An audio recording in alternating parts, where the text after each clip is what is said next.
Hello, Zach. Hello, Brian. Okay, I would have been fine if that was all I did for the opening. So, piggybacking off of what we said just before we came on the air, I figured why not just extend it for the audience can hear it. I let you know that in this hypothetical wedding that I'm apparently getting involved in, or I'm getting married in 2 weeks, you are the best man and giving a speech. So because of that, and because I'm a control freak, I like to know things in advance. I don't like surprises. Plus the writer in me likes to make sure that things are, this kind of thing is well done. So I would like a sneak peek at the speech. All I would like from you right now is the first 2 sentences of the speech, so I and the audience can gauge what progress you have made. Go ahead. The first 2 sentences are as follows. My friend Brian, I have known him for a long time. We used to work delivering pizza together. All right, guys. Well, welcome to the episode. Well, I mean, hopefully I reeled you in there. I mean, I already would want to scratch that out. Don't tell anyone in the family I used to deliver pizza. I know the podcast audience knows, and I'm not saying that they're like ashamed of it, but we don't need to get into that. Okay. That's a chapter in both of our lives that we hope is closed. Yes, closed. Yeah, let's keep that closed. I don't feel like going back to that. You know what's funny, by the way, before I get into like the intro to this, Brian, I forgot to mention this to you. I looked through the list of what we're going to be talking about today, like all the bullet points, and I immediately thought of the people I see on the road driving. And I realized that every single point applies to people on the road driving. All of them. Every single one. Except for arguably one of them, because one of them is based on feelings. You can't figure out what their feelings are by driving. But yes, other than that, I completely agree with you. Yes. But, okay. So today we're here, guys, with another episode, a great episode of the Value Added Podcast, where we're going to be discussing people suck, or why people suck. If you guys remember, if you've been here for a little while, we've actually had a lot of episodes, a couple episodes that are very similar to this. In this episode, we're going to be going through a variety of reasons why people suck, okay? There's a little list we have here, which is what I hinted at regarding the drivers. I'll probably use a driving example, once or 8 times during this episode, but regardless, we're going to be going through a list of the reasons why people suck. And luckily for you, we've also come prepared with our own opinions as to how you can solve that, so that way you don't suck, and maybe if you don't suck, less people suck in the world, and that would be a great thing for all of us. So without further ado, my name is Zach. Brian's here. Welcome to the Value Added Podcast. Are you guys excited to be here? Are you excited to be here, Brian? I mean, no one can be more excited than me because, first of all, if you're going to mention drivers over and over again, I think there's one of 2 categories that I'm going to mention multiple times: customers or anyone, or anyone with an ill-informed political view, which is most people have political views. Those are probably the 2 categories that I'm going to use as an example. But if there was anything that I could say I'm a self-proclaimed expert in, shout out to our old episode about experts and how sketchy that whole thing is, it would be this. I have been anti-people for a very, very long time. There are people in my immediate circle, friends and family, who have started to get there, and as they've gotten there, they would say things along the lines of like, now I see where you are, now I see why you've thought this way all this time. I always remember one time at a birthday dinner at Disney, my sister gave us a toast, and at the very end of the toast, she said, Brian was right all along, people suck. She gave me the credit for that. So if there's anything that I can be a self-proclaimed expert in, it's why people suck. It's cynicism, skepticism, not trusting people, not believing they have good intentions, all that. So this is all gift wrap for me. So if there's any episode I can be excited by, it's this one. That's awesome, man. Going back to doing the throwback to our Trust the Experts episode, we actually talked a lot about not trusting the experts. In this case, I have full faith in you, Brian, that you know what you're talking about when it comes to people and why they suck. So what I think... Well, as we say, every time we give a disclaimer about like not to do something or do something, the Value Added Podcast is the exception when it comes to like don't do something unless the Value Added Podcast does it, then it's fine. Do something unless the Value Added Podcast doesn't do it, then it's fine. We're always the exception, and that's our way of avoiding hypocrisy. Yeah, of course. Yes. Accountability, am I right? All right. Oh, look at that. So let's. So here's what we can do, Brian. Quick question: do you have that list pulled up in front of you?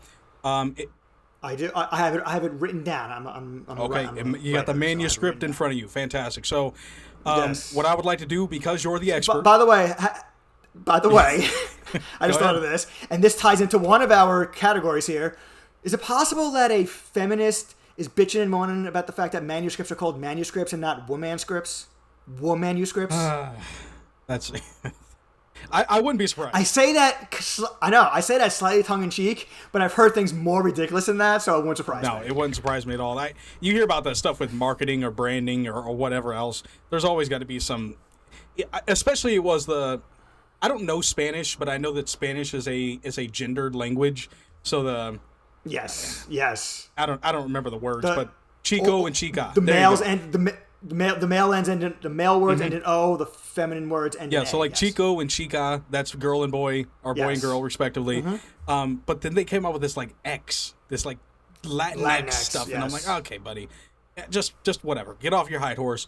But right, who came up with it though? Latin people or white liberal women who have nothing else? Still, one of my favorite videos I ever watched on YouTube was this white guy, just white as the driven snow, right? The country white dude, whatever. He puts on the sombrero, the big Mexican outfit. Yes. And I told you about this already. Yes.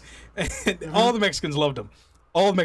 But as soon as a white liberal saw him, it's like, oh my God, that's got to be so offensive. I know. How dare you? Okay. We've already teased two of the topics we're going to discuss today. Okay. Well, here's what we're going to do. We're going to go back and forth. Kind of, just so that we each get a chance to kind of spearhead each one of these. Yes. Due to the fact that you are the expert, I would like you to go first with entitled. Okay. Oh, and you tell me which one it is. Awesome. Sounds like I didn't mean to be arrogant. I'm sorry. Go ahead. Choose which one you want. Guys, figure out. We've already teased 4 topics. Let us know right this moment if you know which 4 we've already teased, and you'll get a prize. And Zach will tell you what the prize is shortly. So yes, entitled right off the bat, and this is the first one on our list. As we were brainstorming the topics we were going to do, this is the first one that both of us thought of, because let's be honest, this is like the pinnacle of why people suck. There's a lot of things that people say is like a major problem in this country. They'll use words like pandemic, epidemic, dangerous, all these different things. And, racism, homophobia, sexism, transphobia, Donald Trump, white supremacy, all these different things that people say are a big problem. And for the moment, I'm not going to say whether or not I agree or disagree that those things are problems. What I'm going to say is that none of those are the biggest problem in this country, because the biggest problem in this country is entitlement. And one of the reasons why it's the biggest problem is because, A, everyone seems to be entitled, so no one can really call that other person entitlement. And B, it's hard to see. Racism is hard to see too, but it's even harder to see entitlement, because a lot of times it can be veiled by things. Many times people are good at acting entitled or being entitled, but acting like they're not. And if you're seeing service level, you can't really see through it. So I don't want to get too deep into all these things because we have a lot to get into. But entitled, people think that things should just be given to them because they exist. Not that things exist, because they, this person exists, and because they want it. That's the criteria for why these people deserve something. Mm-hmm. And they'll use the word deserve to make it sound better, but really what they're saying is they're entitled to it. Because I exist, because I want this thing, I should get it. And not only should I get it, but if I don't get it, it's some kind of someone else is doing something wrong against me by not giving to me not giving me that thing. I have to do nothing to get this, by the way, other than ask/demand it. I don't have to work for it. I don't have to put in time. I don't have to put in effort. I don't have to put in money. I don't have to make sacrifices. None of that. It's just the second I say, I want this, it's supposed to just appear in my hand. And sometimes the entitlement goes even further than that. Even if the person's willing to give you that thing that you ask for. God forbid you wait 10 minutes. Go back to my one of my rants about the pizza. The lady went for the pizza. She wanted pizza. Pizza was coming. It was already included in the meal. But now she had a problem that I wasn't ready the second she wanted it, because God forbid other people get it before her and she's a little bit late. She has to wait for the pizza that's being made at the time. So if I don't stop, I'm going to go on and on and on for an hour about all these examples. But entitlement, most people are entitled. I'm not going to say everyone. I don't mean that like everyone has a moment where they're entitled. I think most people are more entitled than not, to the point where it's a major problem that needs to be addressed, and the only way to address it is to first acknowledge that it's there. First of all, very well said. I'll try not to talk about it too much. Again, just like you, I have a lot of opinions. My personal opinion about entitlement in general is I am almost the opposite for myself in how I view the world and how I view myself in the world, in respect to the world. Now, to make this simple, entitlement is the idea that you are owed something, okay? Simplest way I could put it. The idea that you are owed something, okay? Not that you earned something, but that you're owed something, okay? Earning something's a bit different. Like, for example, you go to your job, and people would say, no, well, since you worked, you're entitled to a paycheck. Yes, that sentence does make sense to a degree, but that's not the way it's typically used. You know, you earned a paycheck is a better way of saying that, rather than you're entitled to a paycheck. Entitlement is typically, you don't do anything for this entitlement, you just get it. I'm a big proponent of you ain't entitled to shit, okay? I'm a big proponent of that because a lot of people walk around thinking that they're entitled to, let's say, government program benefits of that nature. Yeah, that's a big one that I've had a lot to speak about in the past on the podcast. And once you get out of the idea of, you know, I'm entitled to these things because I'm a victim class, or I'm entitled to these things for XYZ reason, or even in your personal life, I'm entitled to somebody's time because that's something I want. And it's really difficult, especially when it gets into the personal relationship stuff, because, you know, it's about what you put in and who you decide to associate yourself around.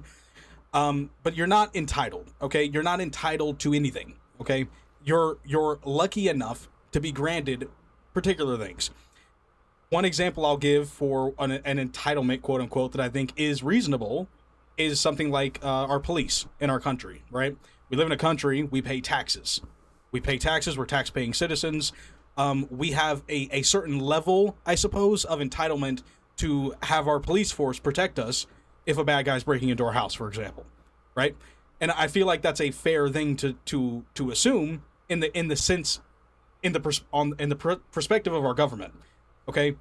But of course, people take this a lot further. You know, we had a podcast episode about quote unquote rights for certain groups. Okay, if you guys don't know what I'm talking about, go back and look. There's some episodes about that. And in there, you'll see people believe that the government has an obligation of some sort to give them entitlements for all these additional rights just because they want them. It's a very common thing that happens. I wish it didn't happen as much, and I think we'd live in a much better world if people would get off their entitled high horses and do some work and actually earn something. Yeah, for sure. And one of the things that you see with entitled people is a category that we actually didn't add here, and we probably should have. I'm not going to add it because we have a lot, but one other thing that could be on the list of why people suck is dishonest. Because, as I said, when people feel entitled to something, they're obviously not going to come out and say, I'm entitled to it. So they'll fluff it up in a way that makes it sound better, but does not depict, A, how they accurately feel, and B, actual reality. They'll say things like, I deserve it, or, they'll refer to whatever the thing that they're asking for or demand as a basic human right or a basic human necessity, or they'll demonize the person who's denying them for it and mischaracterize why they're denying it to make that person sound evil. And all I'm asking for is such and such. That's not too much to ask for at all. And the other person denying me, bad you. So it's very dishonest. One of the things that I always loved is it was either Facebook or Instagram. And I don't know who had it, who started it. I think someone that I knew like resent it or shared it. So that's how I saw it. But it was like, here's a list of everything you're entitled to, and the picture was a blank piece of paper. I thought that was great. Yeah, so I got nothing else to add for that. I'm ready to go on to the next one if you want. Yeah, let's go on to the nenext one. The dishonest point is a really good point to bring up. I'll agree with that. There's really nothing to disagree with on that topic. Yeah. You can add that dishonest thing probably to every other category we're going to mention. Speaking of which, there's the next category, and unlike some people, I'm going to give Zach the option of picking which one he starts with. Well, just like some other people, I like to go in order. Okay, so well, touche, sir. Touche. Well, we're gonna go to. You remember nothing, but you remember the college story. Correct. I can't remember to put my shoes on, but it's what it is. The next one we're talking about is stupid. Now, I want to share a quick story here before I get into my thoughts and opinions on why stupid is a bad thing. Okay, we should all know this, but my son came to me and he said something along the lines of, I'm stupid. right? This was him saying this because he got something wrong or got some kind of whatever the issue was, doesn't really matter. Referring to himself? About himself. He said, I'm Yes. referring to you. Okay. He says to me, he wouldn't be. I'm kidding. That's fine. But he said he's stupid, right? And so I sat him down and I explained to him a very important difference. There is a difference between ignorance and stupidity. There's a big, big difference. Ignorance is you don't know something. And there's nothing wrong with not knowing something. There's nothing wrong at all about not knowing something. That's a great opportunity for you to learn that thing, okay? Ignorance is a great thing. If you can recognize your own ignorance, that is a fantastic thing because that gets you on the path to learning, right? Stupid, on the other hand, is something entirely different. Stupid is when you know what to do, but you decide not to do it anyway. Or you just constantly forget like I do, so I can be a little stupid at times as well. But there are people out there who, no matter how many times you show them how to do something or how many times they have the opportunity to do them right, and we're not talking about your first experience with it, they'll continue to do the same things. And I have to be careful with what I say here because a lot of other, points that we have on here could easily be attributed to stupidity, right?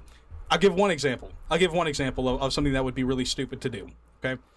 Say that you went to a store. Not listen to this podcast. Say that you went to a store and you wanted something. You wanted to buy something or you wanted to get something, a candy bar or something, and you realized you didn't have any money on you, okay? But there's not a lot of staff in the store. Looks like all the staff's super busy because it's a busy store. So you decide, I'm just going to sneak one into my pocket and walk out of the store. You're not going to ever convince me that you did that without knowing the consequences, okay?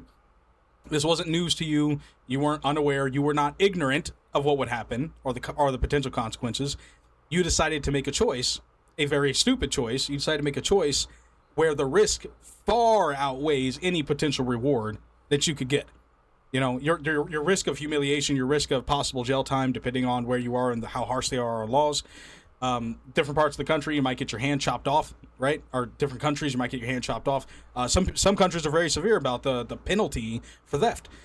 So when you're making this assessment to yourself, it's a really stupid, and I think this is the best use of the word here, choice to decide to go ahead and steal something when you know, is the chocolate bar really worth it?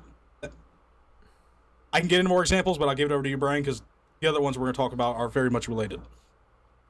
Yes, same thing. I could probably get going all day with this one. You made a key distinction there between ignorance and stupidity. I'm also going to make a distinction regarding stupidity itself. And I think people do this, sometimes intentionally, sometimes not, and conflating the two. Being stupid and doing or saying something stupid are not necessarily the same thing. And that goes for a lot of different adjectives. Like I always remember this story. A long time ago, my brother and I were walking back to our hotel room from the pool, and we were talking about my stepbrother, who was in his rebellious teenage years. And my brother said, he said in my first name. I'm just not going to say his first name. He said he's not stupid. He just does stupid things. And that was the first time I heard somebody say that, where it light bulb went off in my head. I'm sure other people said this to me before, where I just glossed over it. But that was the first time I heard it from someone where the lesson was learned, because that's a key distinction to make. Almost everyone in this world has done or said something stupid. That doesn't mean that you are. And part of how stupid you actually are depends on what you do after the stupid action or statement. Do you learn from it? Do you acknowledge that you made a stupid statement? Do you understand why it was a stupid statement or stupid action? Do you not do it or say it again, or at least attempt to not do or say it again? We have a long life, a lot of actions, a lot of statements. The chances of you never doing those things again are very low. So it's not so much the fact you did something stupid. So because you saw a person do something stupid, that person is stupid. It could be the case, but not necessarily. So I just want to make that point. And it's a rare time where I'm being diplomatic, because most of the time I'm not giving people the benefit of the doubt. However, let's be honest.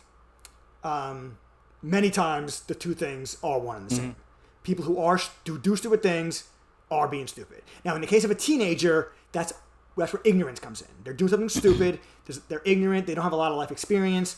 A lot of times, people who are adults, way past teenagers, and they seem to be very wise and they always know what to do and all that, a lot of times it comes from doing stupid stuff when they were younger, realizing that why it was stupid, not doing it again, and so on and so forth. So sometimes those things are necessary.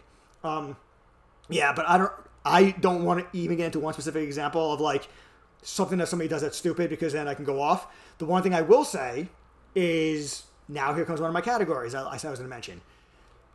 People who are loud and vocal about political, social issues, and you can tell by the stance that they're taking that they are stupid, at least within regards to the topic that they're talking about.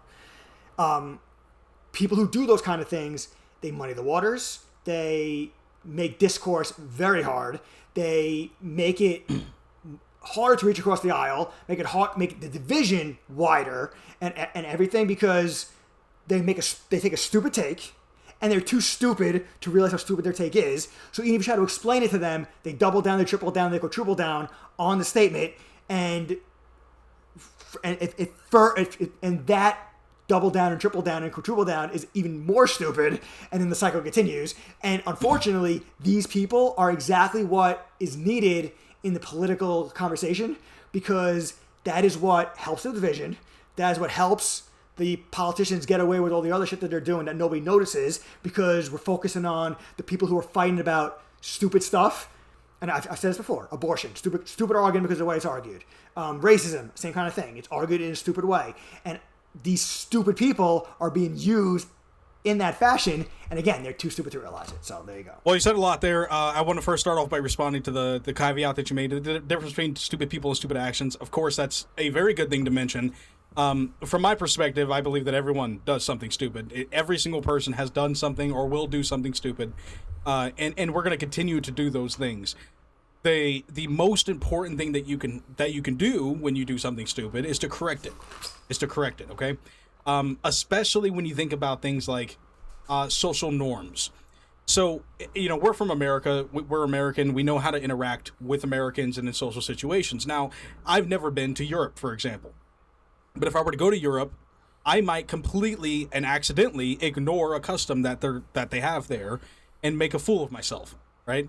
Maybe there's a store where you're not supposed to come in with a hoodie on, or maybe there's some rule about umbrellas and closing them up before you get close to an entrance or something. Who knows what the rule is? But I could look really stupid through ignorance. So I won't hammer on that point too much. But the other thing that you said towards the end there was, I think I'll give you guys a good example, an analogy of what it can look like when it comes to kind of digging yourself deep into one side on a political argument, because you're not doing enough research or understanding the complexities of that argument. Imagine here, and this is just for visualization purposes, that somebody gets a tattoo, and they get their first tattoo because they think, hey, tattoos are cool, whatever, I want to get tattoos. And then slowly throughout, a couple years, for example, they just get more and more and more, to the point where their body's covered in tattoos. They look at their arms, their legs, their chest, everything's covered in tattoos. But then they learn, right, and somebody finally convinces them that tattoos are stupid. Okay? You're in so deep now that the idea of reversing track is next to impossible. Now it would almost seem stupid to try to reverse track. Now it's better to just double down on your position. And of course, I have no issue with tattoos. I have tattoos, but that's an analogy just for visualization purposes as to what happens to these people who are so ingrained into their ideology, and they start, doing certain things. Like, I give you a great example, the transgenderism topic.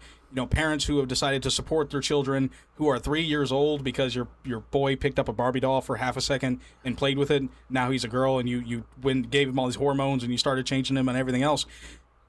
If you realized and you understood just how horrible that was and how stupid you were for doing that, and you actually admitted it, that would be a pretty hard pill to swallow, because now you're in so deep. You've created this entire world and environment. And at this point, good luck to your son. Really, he's the victim in the situation. Good luck to him being able to understand who he is as a person anymore, because you've now really messed with his with his psyche. And yeah, I won't get on that too much more, but back over to you, Brian, if you want to jump on to the next one. Yeah. What's the saying? Stupidity is like death. It affects others around you, but not you. Because you're too, and in this case, because you're too stupid to know that you're stupid. I guess the key is, one of the keys to intelligence is knowing, A, that you don't know everything, but also knowing exactly what those things are that you don't know. And sometimes it can be hard to know exactly what you don't know. So I guess a simple way to put it would be, back to the first one, knowing that you don't know everything and that you never will. But stupid people, you can kind of see them from a mile away, because a lot of the time, the ones who boast about always knowing everything and being very sensitive about being called, having their intelligence questioned about something is usually a sign. And speaking of being sensitive, I'm going to get into my next topic. Brian, I don't want to name drop anybody here on the podcast, but there was somebody me and you worked with, and I think that person fits the bill perfectly. Is it someone that we mentioned before we went on the air? It's actually not that person. It is another. Okay, so I have two people in mind. The other one is also... Okay, we'll talk about it after the show. Yes, yes, correct. So the next one, and if there ever a time where Zach said, you know what, I don't feel like doing a recording this week, but we got to get one in, Brian, do one by yourself, the topic would either be sports or this topic, which we have done an entire episode on already, but it was not just me. And that is easily offended. For the sake of the rest of the topics, that's why I want to start early, because I need to pressure myself into being concise with this. And knowing we have a lot more left is the motivation to do that, because I can go on and on and on and on and on. If my expertise is why people suck, my specialty within the expertise is easily offended. Because, oh my God, I don't even know where to start with this. Easily offended might be, to go back to the previous topic, one of the stupidest things that you can be. I've said for many years, many years, the two types of people that we give way too much power to in this country are stupid people and easily offended. And many times, one person is both of those things. Think about what happens here with easily offended. The key word is easily offended. As if you two people have a personal relationship, me and Zach have a personal relationship. If Zach said something to me, let's go the other way. If I said something to Zach and Zach got his feelings hurt by that, that is a legitimate thing that needs to be addressed. Can you give me an example by him? Of something that I would say could offend, yes, go offend for you? Yes, I think that hoodie, the beanie looks stupid. Yes, exactly. See? Yes. Just walk out of the room. It would be better if you actually left the frame. But I know. I can't get out of the frame, man. The door's right there. I know. Yes, I figured that. So if that happened, that would be a legitimate thing that Zach and I would need to work out, and I would need to take ownership of because I'm the one who offended him. But that's not what I'm talking about. Easily offended. What I'm talking about is, I hear a comedian. I'm not at the show. I didn't even see the show live on TV or anything like that. I saw one of my Facebook friends posted the clip, the out of context clip about a one joke in the entire segment, in the entire comedy special, and you decide that you're offended by it. Either because it has something to do with you in some way. He made fun of people with wearing brown shirts. I'm wearing a brown shirt right now. I'm offended. Or the worst one of all, I'm offended. The comedian made a joke about something that doesn't have anything to do with me. I'm not wearing a brown shirt. He made fun of people wearing brown shirts, but I'm offended for you. Get over yourself. You're not that special. You're not that important. What is the point of that? But beyond that, what easily offended people also do is they will interpret things in a way that makes it easily offended, but that's not what the person said. As an example, I use this example during the episode. I say the sky is blue. Zach always gets offended if he hears people say the sky is green. It just offends him to no end. I say the words, the sky is blue. Zach decides, you know what? He said the sky is blue, but he really meant the sky is green. Therefore, I'm offended, and therefore Brian's responsible for offending me. I didn't say that. I didn't mean that. But you just decided that, and you just decided that is enough for me to suddenly be your victimizer. Get over yourself. You're not that special. You're not that important. To paraphrase what I heard a comedian say when they got offended, imagine thinking that your opinion is more important than a room full of people who actually enjoy what they're watching. A majority of people find something funny or humorous, or not even humorous. It's not offensive at all. You find it offensive, so the whole world has to stop for you.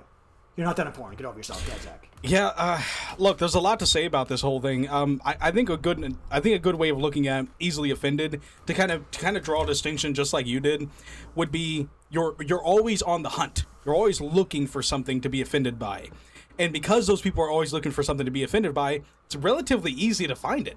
Right? You can just make shit up. You know, I'm offended by people parking too close to me. Well, okay, that car's two car lengths away from me, but no, they're too close. I'm offended. And the reason I think this applies to so many things, but the reason I think that it's so attractive for people is because it becomes a victim class in and of itself. If you are offended, then someone has wronged you, and they need to make it right. Okay, and that's what they want. They want them to make it right. So if it's the comedian on stage, they want the apology. If it's the guy parking too close, they want him to move over and go somewhere else. You know, it's about power. We had an episode very recently titled something along the lines of "Does the world revolve around you?" Something of that nature, right? And this is exactly the point. If you think the world revolves around you, then yes, everything someone does or says automatically has to do with you, and so you decide to take offense to that. I haven't. My opinion on this is a little bit in the middle. A lot of things I have very strong opinions on, but regarding offended in general, I think that almost all of being offended is a choice. I don't think that it's entirely a choice, that all of it is. You know, if someone's looking directly at you and saying something directly at you with the intention of offending you specifically, and it's, you know, very blatant and very clear, then I think that's a great example of a justifiable offense that you feel. I do. But that is so few and far between. You almost never see examples of this. You know, it's always the news hanging in the locker rooms or something. It's always something like that, where it's this subtle thing that's hard to prove and no one knows who did it, but it's offensive, and now, you know, we demand reparations of some sort. It's ridiculous. Get over yourself. I mean, I don't want to be an asshole here, but, you know, stop being offended. I mean, it's that simple. All it does is it waters down to people who have, as you said, justifiable offenses, because now people are so used to offended or someone being offended over nonsense that when the 20th time comes around where it's actually not nonsense, they're so numb to it now that no one gives a shit. And now suddenly the legitimate The boy who cried wolf. I mean, it's the same thing. Same thing over and again. Mm-hmm. Yeah, that's the problem with it. So I guess we can do one more before our break. And again, Zach, but before we get to the next one, Zach, I was kidding. I think your beanie is fantastic. Well, I'm glad to hear it here on the Value Added Podcast. We're gonna move on to the next one, which is short-sighted. People who are short-sighted. This is I'll go ahead and give you guys the car example. Okay, I'm gonna break. I'm gonna do it right now. Okay, I was gonna say this on the stupid one, but let me explain how these both very much tie into each other. Being short-sighted simply means that your ability to make decisions is always, your ability to see down the road just doesn't exist, or exist in a very minimal way, and everything is just about the here and now. Way back when we did an episode, and I remember mentioning YOLO. It's a very common phrase, or at least it was. I don't know if it's popular with the kids anymore, but YOLO, you only live once, right? The idea of YOLO is you got to live in the moment. I got to do everything I want to do. I got to do right now. Okay. There are a lot of people that I've met throughout my life who have this intense focus on the here and now, and not nearly enough focus on the later. And what happens is, assuming nothing tragic happens to them, they get to the later point and they're upset because they don't have the things that they wish they would have. Oh, why does that guy get to retire and I'm still having to work for another 10 years? You know, why you know, these people have a house and they have, you know, a family and they have all this stuff that I've never gotten to have. It comes from making decisions that have a long-term impact. Things as simple as buying a car, deciding if you're going to buy a car from a dealership for $50,000, or if you're going to go on the used market and get one for a few $1,000s. You know, those decisions have long-term impacts. Where you decide to spend your career, who you decide to settle down with, how much money you decide to save. These are all long-term decisions that often, when you're making the right long-term decision, it can feel hard in the beginning. And I think that's what a lot of people want to avoid, right? The idea of saving money means I can't spend it right now, right? I have the money. I have the choice of spending it right now, but I'm going to decide not to because I'm looking down the road.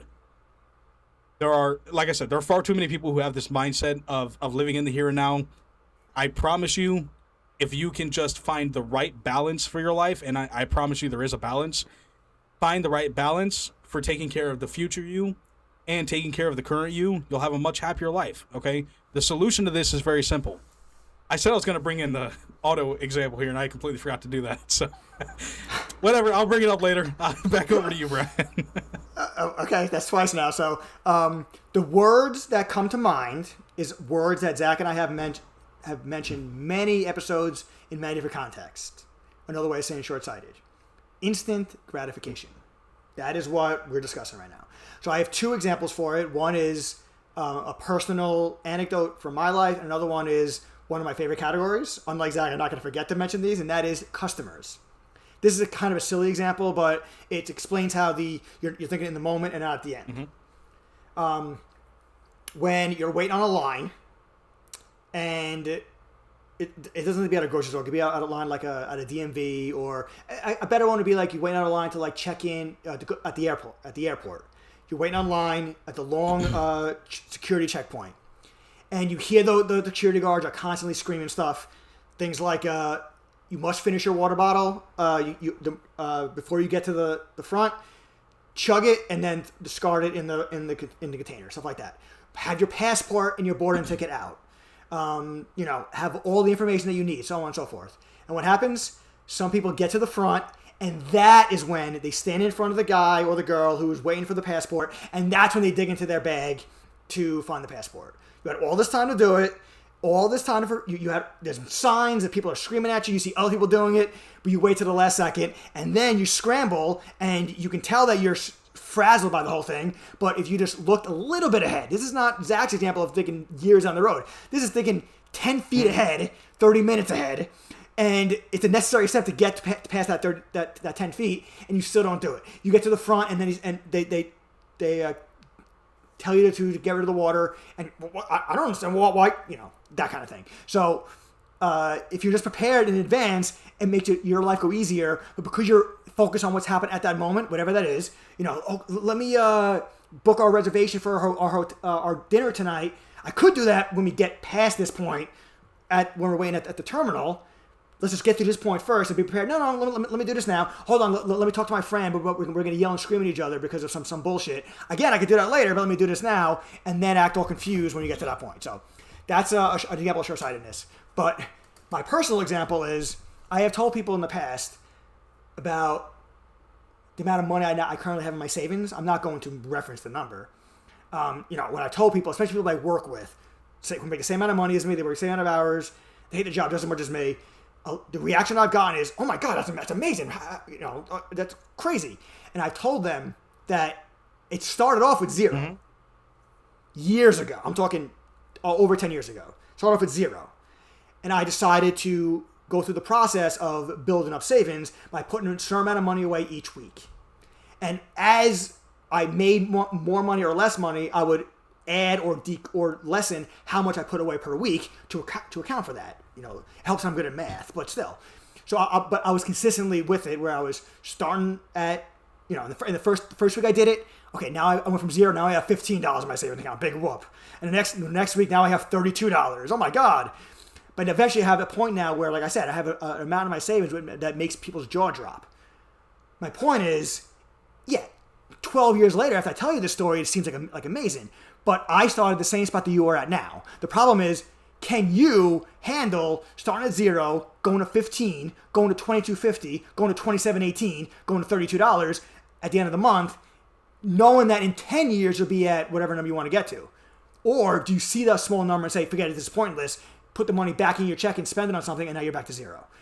That's an example of short-sightedness as well. So there you go. I think finances is a really good example to bring up because we almost should have an episode just purely talking about that, because there's a lot of important lessons we can get from investing, saving. I will add it to the list. Yeah, let's add it to the list.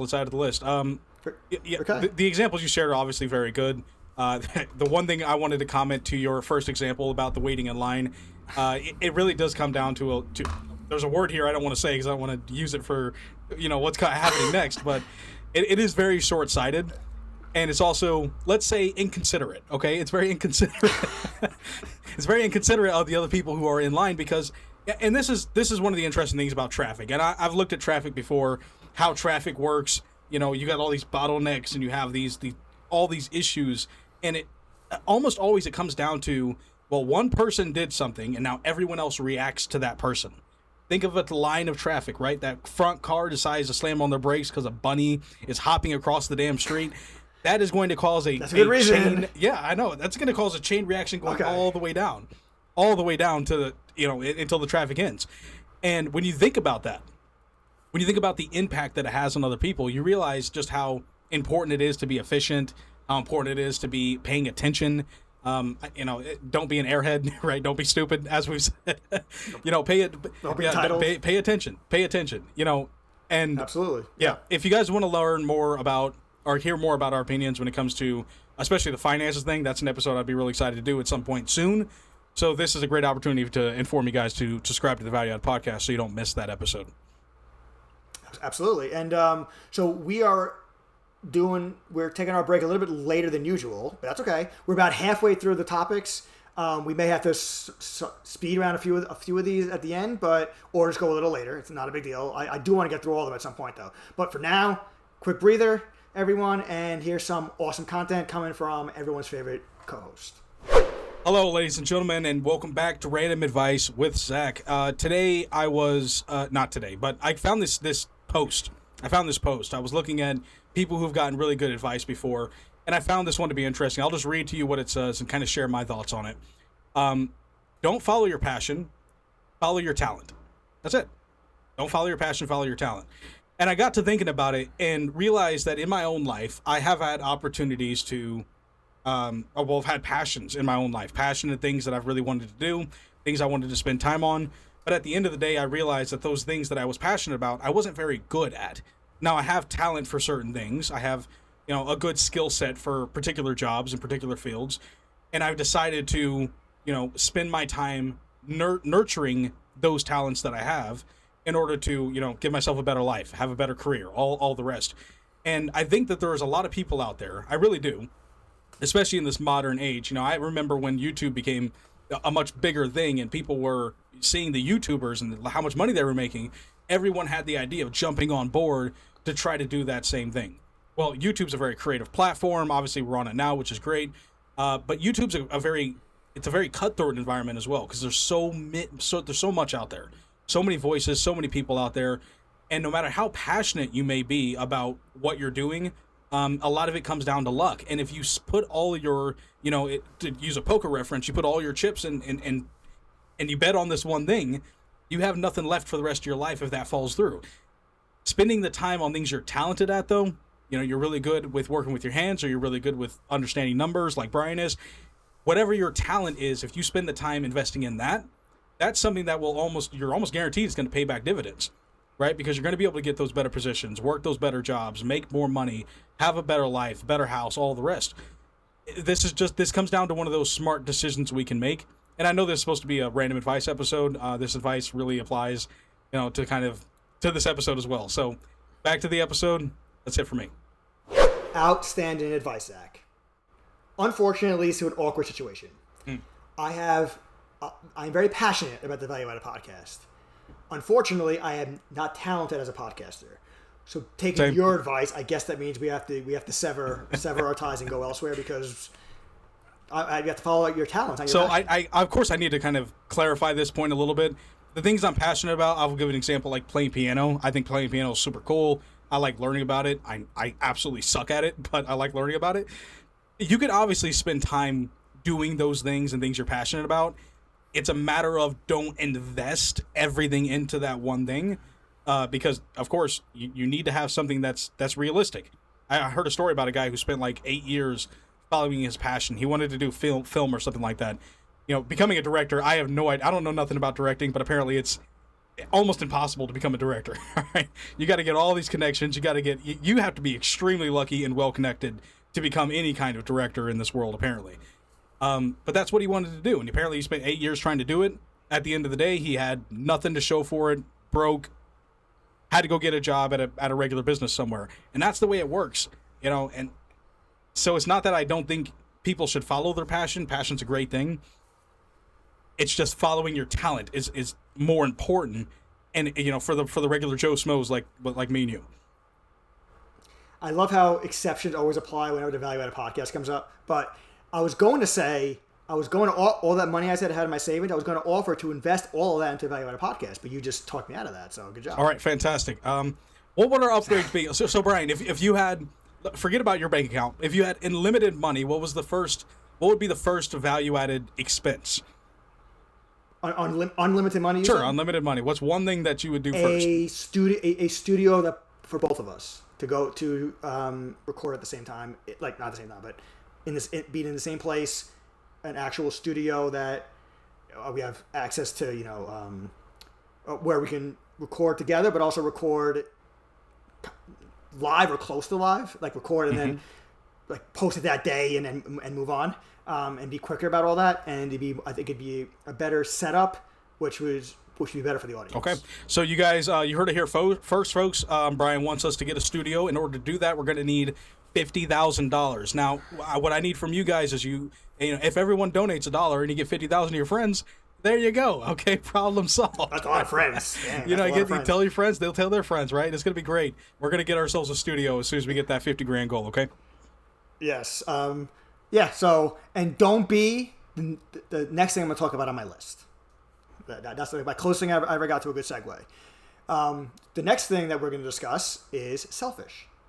And this one, it actually helps that we're trying to be more brief because there's not a ton I can say about this. Everyone is selfish. Everyone. Especially, just like with stupid, especially the ones who are the most vocal about everyone else being selfish. Usually those are the ones who are the most guilty of it. So my problem here, under the category of why people suck, is not being selfish. Because if everyone is that thing, it's kind of hard to single that out as a problem. My issue with selfishness is what I already hinted at, which is people who are selfish complaining when other people are being selfish, while at the same time they're also being selfish about that same thing. A great example of that is COVID. Stay inside, wear a mask, get the vaccine, don't be selfish. Meanwhile, you kind of are being selfish because other people's concerns and fears that have nothing to do with those things you don't care about. You care about those other things because those other things make you feel safer. So you're also being selfish, but screaming other people you're screaming that other people are being selfish, not you, which kind of takes the focus off of you. It's a classic like politician tactic. If you scream the loudest about something, they're not going to suspect you of being guilty of that. So that's my main problem with selfishness, is not the selfishness itself, it's when to call it out while also being guilty of it. Yeah, and I'll start off by saying this. I think people use the word selfish wrong. I don't know what's a better word. I'm not a wordsmith like Brian here, but I think that throwing the references back here, I am selfish in a way. I think everyone that exists is selfish. I think people are born selfish, innately. We have a self-fulfilling desire to preserve ourselves, to feed ourselves before anybody else. I look at myself right now. If I had let's say there's a homeless guy on the side of the street and I have a cheeseburger in my hand and I'm hungry and I want to eat the cheeseburger, I just went and bought it. I'm not giving it to him. Okay. That's just that simple. I mean, call me an asshole if you want. I don't really care. If I saw a starving child on the side of the road, I would give it to him. That's because I'm making a decision based on some kind of hierarchy in my head. It's very situational, but I'll make a decision in that moment, whether it's something I'm going to do or something I'm not going to do. And a lot of times for someone, especially if they're the same age as me, I look at that person like, what the hell are you doing? What are you doing? You're hungry. Go get yourself some food. Go get a job. Go do what you need to do. I'm doing what I have to do in order to provide for myself. The selfish thing is a real big problem. I think one of the biggest areas you see this is abortion. Okay. I didn't want to bring it up in this episode, but I'm going to bring it up anyway, because in this topic, a lot of abortions happen because of an inconvenience. We like to talk about all the outliers and everything else, but look, we did a 3-part series about abortion. You guys can go check that out. If you want to know more about my opinion on it, I don't believe that it's a great thing at all. I don't believe it should exist, but it does. And I know that a lot of the abortions that happen come down to having this kid would be an inconvenience for our lives. Okay, it's a consequence, the inconvenience for our lives. Again, it's a very selfish decision of you to decide to terminate another life because it would be an inconvenience for you. Okay, I don't know. That's one of the biggest things that pop into my mind as an example. Yeah, back over to you. Okay, yeah, I mean, I'm not surprised that you brought that up as an example. That is a good example. So I got nothing else to add to selfish, so we'll move on to the next thing. And Zach, you are up. We have 4, I think, more to choose from. So take your pick. Okay, well, we're gonna go with arrogant. People who are arrogant are, give you all the synonyms. They're full of themselves. The world revolves around them. It's all the same things. Your perspective. I guess you just lack empathy. You don't care about how other people feel. It's about how you feel. This, I mean, it's very similar to selfish in that regard, obviously. Arrogant people, we've all known them. They're very difficult to talk to. It's hard to talk to somebody, or especially try to change someone's mind who's very arrogant about their opinions and thoughts. Again, it ties back into like our example of stupidity. Someone who's arrogant and stupid, that's a dangerous combination, right? Because now there's just no way that you're going to be able to win a conversation with them, win a debate with them, or sway them to understand why the thoughts or opinions might be wrong, or the positions could be wrong. You should really try your best to be as humble as possible throughout your life. And not be arrogant, even if you're, let's say, not stupid, but you're really good at something. You're really good at something. You know you're good. You have a great talent. There's a difference between, I think, some sort of recognizing confidence. that you have talent, recognizing that you have value, which I think is a good thing, and crossing the boundary into arrogance. I think arrogance has a lot less to do with your self-reflection, a lot more to do with your perspective of you versus everybody else. Right? If you think you're the best singer in the world because everyone else sucks, is different than you thinking you're a great singer. Okay?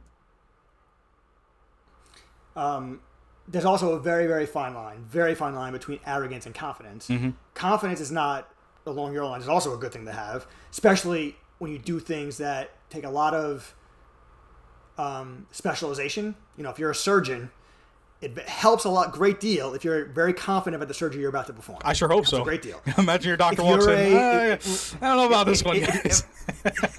Not sure how this is going to go. Not even sure exactly what this scalpel is. Not sure exactly what to do with that, but you'll be fine. That's right. If you're a secret agent that's on like some kind of like undercover mission, it really helps if you're confident.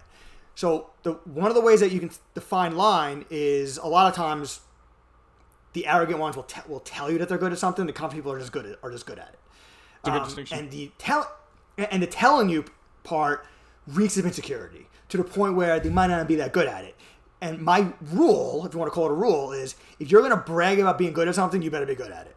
Because otherwise, there's going to be so much egg on your face, you're going to look really bad. Now, when we get to the next topic, people might not care about that. But if you're going to boast about how you're the best at something, and then you wind up putting that to the test, and you wind up not being the best at something, boy, you're going to look stupid. Whether or not you care about that is another story. But, when I see someone being very arrogant, where they tell everyone, even if it's not in the context of what they're talking about, how good they are at something, my two thoughts simultaneously are, you're probably not, and it's interesting that you feel the need to share this kind of thing instead of just being good at it and let other people see it. Mm-hmm. So I think that's an awesome distinction, and really, imagine, go back to the singing example, right?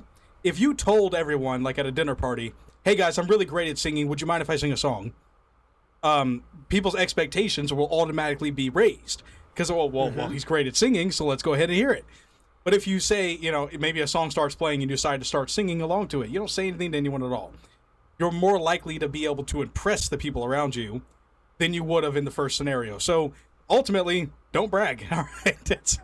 It seems like... And also, certain people like me root against arrogant people. I root for the person that's quiet about something and humble, and they kind of just like sing to themselves. I'm like, they have a great voice. I root for that person to like be noticed and recognized for their talent. But the one who's just like, I'm the best singer in the world, puffing their chest out. I'm like, I kind of hope you go on stage and like have a frog in your throat, that expression, and bomb, because you might need that kind of experience. So yeah, arrogance is a very unpleasant characteristic. Absolutely. But to tie into the next thing, there are many people who, like I said, will brag about something and then prove themselves to not be that thing, but it won't matter because they lack a thing called self-awareness, which is our next category. No self-awareness. This one, I guess, tied into stupidity, but this one blows my mind. Maybe because I'm overcorrected, where I'm kind of too far the other way. Maybe I have too much self-awareness to the point where I don't do things that would be okay to do because of excessive self-awareness. But the lack of self-awareness I see in public especially blows my mind. My favorite example of customers. When a person is holding up a line because their other person that they're with is still shopping, for some reason they decide to go on the line anyway, or their card won't work, or they're using 14 payments, or they're arguing about something, or they're doing all these different things, a line is building up. Everyone is staring at you. Everyone is clearly frustrated, including the workers, and you are just completely oblivious to all of this. How are you not aware of the fact that you're holding up a line. Even if you don't see people staring at you, have you not been in public before? Like, you don't know how this stuff works? Like, I cannot wrap my head around people being that involved in themselves, thinking that they're the star of the show, that everything else around them either is not happening or is less important. I cannot wrap my head around it, but it's there. I'm aware of it. I know exactly, right? I know a few examples of people that I've known in my life who are very much like this, and it blows my mind because this is maybe one of the most difficult ones for me to understand. It just really is. Yep.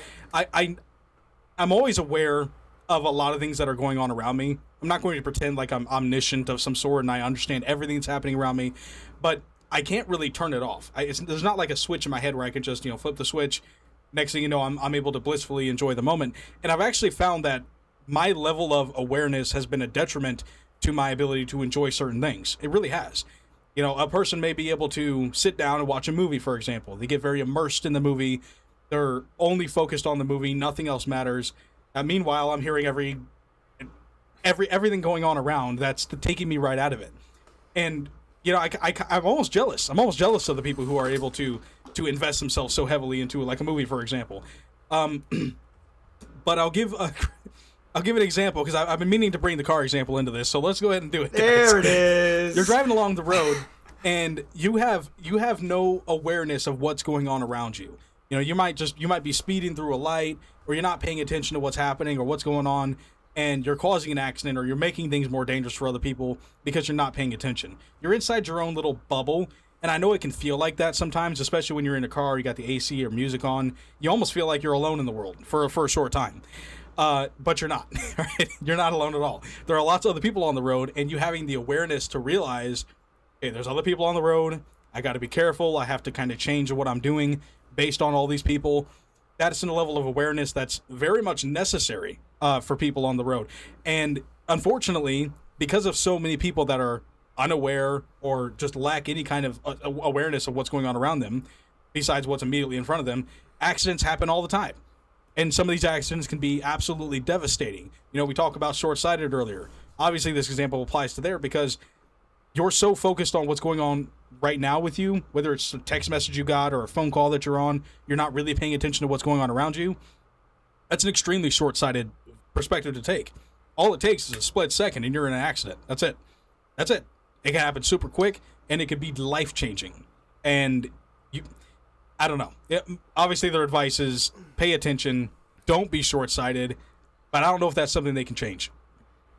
Well, I think one thing that both of us did, we didn't mean to, so I'm going to make the correction right now, is both of our examples and our statements about it was about lack of awareness. We're trying to talk about self-awareness. So we need to add a little caveat to make it self-awareness. You're looking the internally. Self-awareness goes, the self-awareness is more about like after something happens, or even as something's happening, realizing what you did to contribute to the situation, realizing how much responsibility you take on to what happened, what you could have done to change it, instead of just being like, no, I'm perfect and I did nothing wrong. This ties in a little bit to what we're going to get to later, but like if you yell and scream about someone being hypocritical and the next words out of your mouth contradict what you just said, most people who aren't self-aware are not even going to realize that they did it. I'm not talking about not caring. That's another thing we're going to get to. They're not even going to realize that they did it. They're very aware when somebody else does it, but they're not aware that they do it because it's almost like they're not considering it because there's no way that they're going to be a hypocrite. I'm so against it. I'm so vocal about it. There's no way I'm a hypocrite. So I'm not even going to look for it. It's just impossible. So it's an inflated sense of self, which also leads to a lack of self-awareness. So I just want to make that caveat. Yeah. No, I think it's important that you made that caveat. I also didn't really talk about it too much. Since we're talking about cars, a great example is getting your car stolen, for example.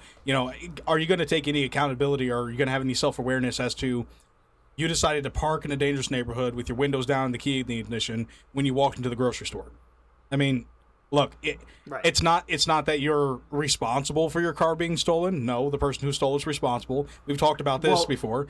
Yeah, you're not to blame. Yes. You might be a little bit responsible, but you're not to blame. Yeah, you're not to blame. I guess that's a better way of putting it. But when it comes to some level of responsibility, you have a responsibility to not be an idiot, right? You have a responsibility to be aware of where you are and have the self-awareness after the fact. And I think, again, great point to bring up, to recognize what you did wrong so you don't do it in the future. Yes, and the next two things, the last two things on our list, kind of tie in. We already referenced both of those. Zach even said the words for our last two, so it's a nice way to put a bow on all this. So go ahead, Zach. I'm gonna go with Shameless here. Man, this one is Shameless is one of those things where there's a picture that pops in my mind immediately, and I can't say it on the podcast, all right? Because there is something out there where people are just very, very, very, very shameless. But again, kind of going back to some of the other points we've made on the podcast, even the lack of self-awareness, the behavior that people do in public can be just downright astounding. And you would never imagine that they would do this. I'm a parent, for example, and you might see a mother and her kids at a grocery store, and the mother's, dressed like she's at home, definitely not dressed to be presentable out. Her kids are dressed, spaghetti all over their clothes from last night's dinner, and shame on you for that. But the way that she's talking to the kids as well, screaming at the kids or using profanities or just, the way that she's speaking in general, you can tell that there's just no level of shame. There's no level of shame there. She feels completely comfortable to be her true self, her true authentic self. Well, I'm not a big fan of the true authentic self, and I think that we should give a lot more care to the, what we do in public and how others perceive us.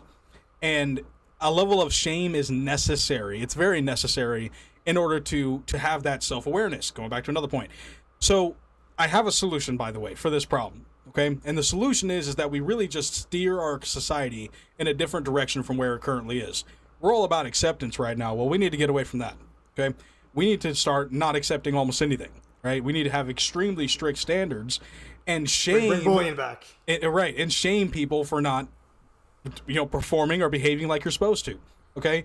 You go into a store and you're wearing a hoodie and a sweatshirt. No, absolutely not. You need to be in a suit and tie. Okay. No exceptions. Wow. No exceptions. This is for the gas station, by the way. Not even, a gas station supermarket. If you want to go into a Walmart, you need to be in like a $700 suit, all right, at the bare minimum. Of course, I'm being dramatic, guys, but, I think we do need to bring it back a little bit more shame. We would see a much better society. Interesting. Okay, so you may have noticed that throughout the episode, Zach has offered solutions and I have not. I want to make clear that in the beginning, Zach promised to offer solutions. I did not. I'm just here to complain about the people. So fair. So Shameless is another one, like Zach said before, regarding self-awareness, that I not only can't understand, but I kind of envy. Because I, again, overcorrect, and I experience so much shame about the things that I do, where if I go to tap my card and it immediately declines, and I tap it again and it works, just that half a second where it declined, I feel so much shame about that, where I'm just like, I ruin everybody's day. Mm-hmm. Other people, doesn't matter what they do. So I'm just going to give two examples of my wonderful experiences as a worker to tie into an example of Shameless.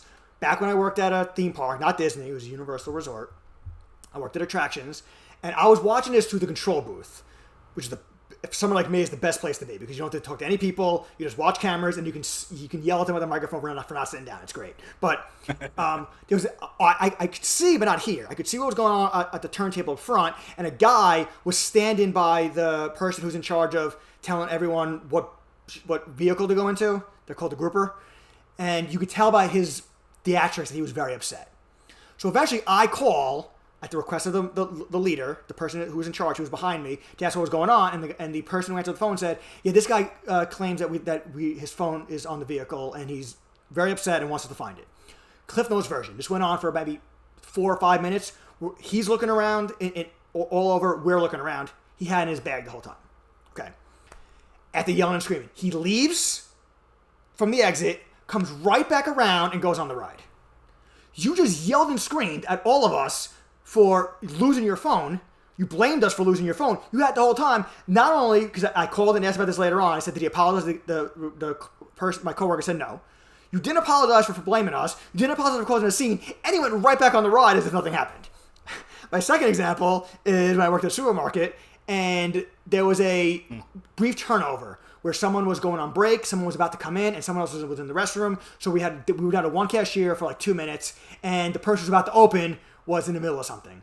Someone comes storming over to the customer service desk where I was standing and said, "Are you going to open a register? This is ridiculous. You open a register?" Was as the person who was not me, the other person was trying to briefly explain, "I'm about to get to it." You know, cut him off. I don't care. Open a register. Open a register. Would not hear any kind of explanation. Didn't matter. This guy finally opens the register. This customer's the first one on the line, and he talks to him like a normal conversation, just as if nothing happened. And I'm like, you have no shame about how you just behaved, no apology, or at least an acknowledgement. Just, I got my way, so now we're just gonna move on. If it's no big deal. Either you're so embarrassed by it that you hope the other person doesn't notice it, so you're overcorrecting with kindness, or you're so lack of shame that you just think that like, whatever, no big deal. Either way, I can't wrap my head around it. Man, I gotta say, I love your stories. I love your stories. That is ridiculous, man. I would have left the theme park and never come back. Me too. At the bare minimum, I would have never gone back to that ride. Yeah. But it's even in those situations, it's so interesting to see just how different people are. I can imagine myself very easily in that exact situation. My phone is lost. I can't seem to find my phone, and I think it's on the ride. Okay. I may go up to a worker there and say, "Hey, I'm sorry to bother you. I think might have left my phone on the ride. You know, would you mind if I go check real quick before you start the next one?" They'd probably say, "Fine." I'd go over there, check. If I don't see it, okay, great. I would leave, and then I would go somewhere quiet and search my bag and whatever until I figure out where the phone is. The idea of yelling and screaming at people tells me this person's already very arrogant, lacks empathy, doesn't care about all the other people waiting in line, doesn't care about how much of a disruption he's causing. Because the only thing that matters is him finding his phone. But the cherry on top is coming back around. Coming back around the line to get back on the ride. "Hey guys, I'm back." You know, get the fuck out of here, man. I know. Why are you here? Wow, it's really, and I'm almost jealous in a way. I'm almost jealous again because it's almost like you're living in La La Land. And I would like a ticket to that same La La Land you're in because that sounds like it would be a great time. Absolutely. Yeah. But yeah, that's hilarious. Yeah, some people do not also have shame at all, and that's a big issue. Right, yeah. And that also leads in wonderfully to our last topic here, and I'm going to use that same example again to follow this up, which is no accountability. Because the key about this about this example, the phone on the ride, the key about this I didn't even mention, but it's very important. He left the phone on the ride, or he thought he did. We did not leave the phone on the ride. We didn't take the phone from him and throw it away, and then hope that he didn't notice. He misplaced his own phone. Again, he thought he did. Turned out that he did, and it was in his bag the whole time. But he thought that he misplaced his phone, which is his fault. But his immediate response was, "We're at fault. Somehow we're at fault." Or even if we're not at fault, you're going to fix the problem now, the problem that I potentially created.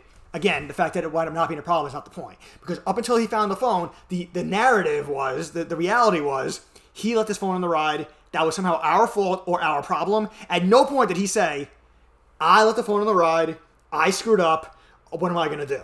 And what you said, how you would go up to, how you would handle the situation, without you didn't say the words out loud to the worker, but you acknowledged that you left the phone on the ride.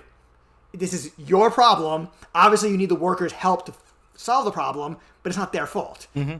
And this is a small example of accountability. And if this person can't take accountability for something like this, they're never going to take accountability for anything. But again, my problem with this one is the same problem I have with selfishness.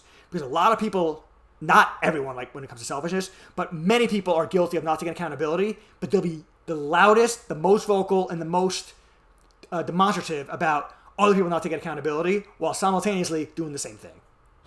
Yeah, I'll try to keep this brief. There are far too many people out there who refuse to take accountability and jump to conclusions far too quickly and jump to the conclusions that it's always someone else's fault. Okay? Taking accountability comes kind of back to that self-awareness thing that we spoke about. How much are you aware of how your actions or your inactions play a part in whatever issue that's going on? It's very easy to throw the blame on everybody else. Play the blame game, right? It's always somebody else's fault. It's never my fault. But what happens when you do that? And Brian, I think you explained it really well, so I'm not really going to hammer on that point too much. But I will say, what happens when you blame everybody else for everything that goes wrong in your life. Does your life improve? Does your life get better? Did the bad things stop happening? The answer is no, they don't. But if you were to blame yourself, and I don't think, that obviously, again, there's a fine line here. There's, a certain level of how much you should blame yourself. If you take accountability, though, and you blame yourself when appropriate, okay, that leads to growth. It leads to growth, and it leads to these problems not reoccurring. It leads to a better outcome, a better life. But simply by virtue of having no accountability, you limit yourself to your current self without any potential to grow from any mistakes that you might make. And it takes a long time for you to recognize and to build up to the point where you realize, hey, I did mess up. Hey, I did do something wrong. It's probably far too late to do anything about it at that point. Your relationships can degrade. Your job and your career can degrade. Your finances can degrade. I'm poor right now, and it's someone else's fault. It's the government's fault. It's society. It's all these other places. There are plenty of people, and I think, Brian, a great example earlier with you bringing up, kind of how you've managed your finances. It is possible to have healthy finances, even if you're not working a massively high-paying job. It's very much possible with a certain level of discipline, and obviously a level of self-awareness that, unfortunately, some people just simply don't have. Yeah. And I also think that we added now a second topic that we're going to add we're going to potentially do. We're already going to do a finance one. We're going to do another one where all I do the entire episode is just share stories of things that have happened while I've been a worker. The stories I have not yet shared. Mm-hmm. There's still plenty more. And then we'll get your feedback on it and we'll have conversations about it. Because, oh my God, between my jobs at supermarkets and Disney and Universal, just those three alone is enough stories to fill it an hour easily. I am now very much excited for that episode. Very much. Yes. Okay. Well, that is going to do it for our list of why people suck. Now, I don't know if I mentioned every single one that we talked about, if I mentioned what you can do to not suck. But basically, the ultimate takeaway for this whole episode is if you really don't want to be like any of these people, you should subscribe to the Value Added Podcast, okay? That automatically shows just how much of a great, outstanding person you are, and we're glad that we have you here on the show. And some good news for you. We upload every Friday at 8 a.m. and Eastern time, so you guys have great new episodes coming out, and you guys can be a part of our decision making. In this episode, we talked about 2 new topics that we're going to be making, so we'd appreciate you guys kind of sprinkling in and throwing your ideas, what topics you want to see, what things you would like us to talk about, but also your thoughts on this episode. Maybe there's something as to why people suck that we didn't mention today, and we would love to hear what your opinion is on that, and we can share our opinions too and interact. So you could do so by emailing us at valueadded.zb@gmail.com. You can also interact on the comment section on Spotify or YouTube. And be sure to subscribe and follow the podcast so you don't miss out on any of our future content. Thank you all for stopping by. Take care. Have a great one. We'll see you next time. Bye-bye. Thank you for not sucking, everyone.